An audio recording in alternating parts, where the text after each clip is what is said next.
हाँ तो मित्रों, चलिए एक बार फिर से दूषित शुक्र की बात बताते हैं।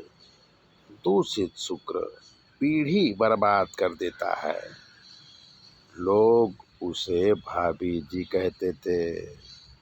भाभी जी बहुत सुंदर थीं, लंबी और गोरी थीं, पर अनपढ़ थीं। उनकी शादी छोटी गाठी के गर्ग जी से हुई थी।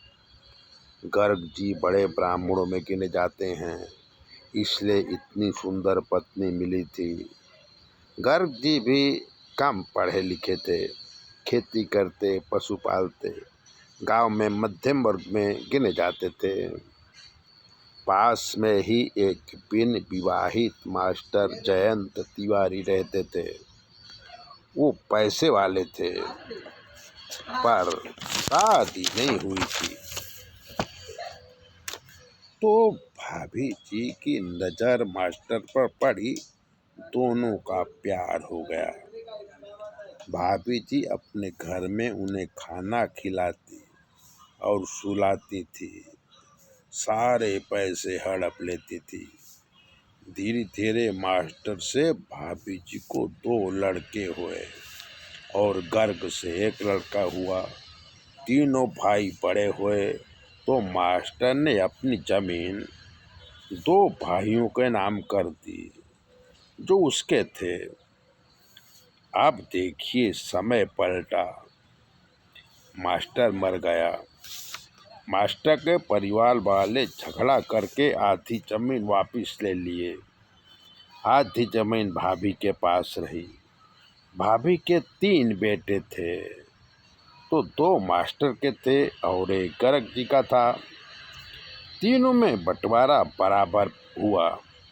क्योंकि भाभी जी के पाप बढ़ गए थे, तो गांव में इज्जत कम थी। तीनों भाइयों में झगड़ा हुआ, तो गर्ग का जो बेटा है, एक दिन दोनों भाइयों के घर में आग लगा दिया। रात का समय था, दरवाजा बाहर से बंद कर दिया। दोनों भाई 50% जल गए और थोड़े दिनों में मर भी गए। पुलिस केस हुआ। गर्ग के बेटे को आजीवन कारावास हुआ और पूरा परिवार नष्ट हो गया।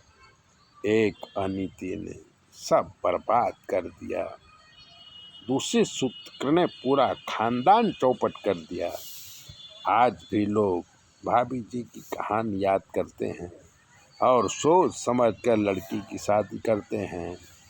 लड़की की शादी में ब्राह्मणी नहीं, लड़का देखना चाहिए। अगर लड़की की योग्य लड़का नहीं हो तो शादी नहीं करना चाहिए, वरना अनैतिक संबंध बनते हैं और समाज दूषित होता है। दूषित समाज में योग्य लड़के नहीं पैदा होते और दूसरी पीढ़ी का भी सत्यानाश हो जाता है। इसलिए वर्ण संकर प्रजा ना हो, हमें नीति नियम से रहना चाहिए। वर्ण संकर प्रजा पूरे गांव के लिए आफत लाती है और परेशानियों का पहाड़ टूट पड़ता है। ऐसे ही दिव्य बातें जानने के लिए चैनल को सब्सक्राइब करिए, लाइक करिए। अगर आपके जीवन में कोई कष्ट है तो 9825201008 पर फ़ोन कर लीजिए। हम आपको बताएंगे आपके जीवन में क्या कमी है और आपको क्या करना है।